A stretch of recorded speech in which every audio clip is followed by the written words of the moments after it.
What do you make of the news? And, typically a headline like this might actually cause Bitcoin to go the other way. But the idea that it can get around regulations and Binance can still operate, is that bullish? Well, I mean, Bitcoin is supremely volatile, so I wouldn't read too much into the short-term price action. But Binance's entire raison d'etre is that it clears and settles on these decentralized blockchains. And so it does have this ability to kind of resist regulatory impulses. It's been doing that for, its entire existence. And so it's no surprise to me that people believe that Binance can sort of stay outside of the grasp of regulators. Although, it seems like the FCA and other global regulators are starting to take it much more seriously these days. Right. So, Nick, what do you attribute then to Bitcoins and cryptos more broader sort of fall over the last few weeks? Bitcoin specifically coming down from above 60,000, if not regulation. What is attributing to that? Well, some people are concerned about developments out of China, of course. We've seen Bitcoin hash rate fall by around 50%. That's the, the network hash. That's the number of machines active on the network. But more interestingly, I think the Chinese Communist Party is, turning the screw on the local onshore exchanges, Huobi and OKCoin, and putting them under increasing pressure. Both of them now instructed to reduce or eliminate the ability for Chinese nationals to trade with derivatives.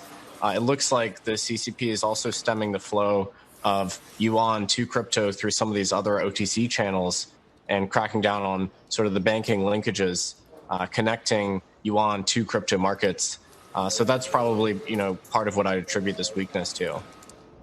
Hey, Nick, on the global ladder or spectrum of regulators and their aggressiveness in trying to crack down on crypto at large, I assume you'd put China toward the top. Is the UK also up there? I mean, and as a result, what sort of lessons would you take from the UK jumping into this story?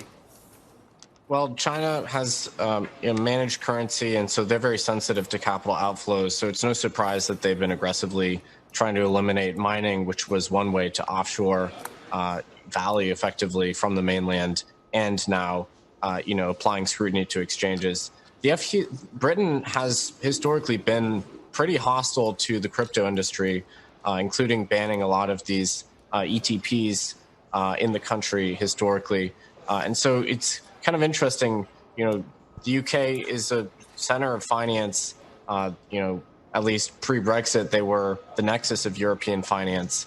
And so their stance on crypto has always been a little puzzling to me, but they seem very concerned with consumer protection. And it looks like cracking down on Bitcoin and Bitcoin derivatives platforms is sort of part of that broader play for them. Nick, a crackdown on Binance, is that a good signal for Coinbase, which is expanding its own footprint? Well, Coinbase has always pursued a much more accommodating regulatory strategy. They have every license under the sun in the U.S., and, they have, fairly tight relationships with past and current regulators. So they certainly have been taking a radically different path from Binance.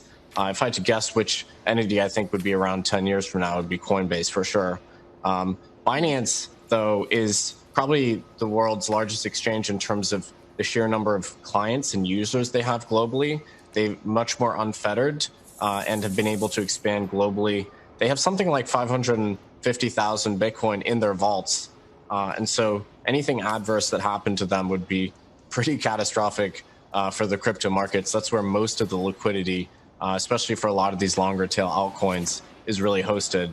But yeah, Coinbase has been, in my view, far more prudent in terms of their regulatory approach, getting all of the requisite licenses and, trying to actually, forge accommodating relationships with regulatory authorities.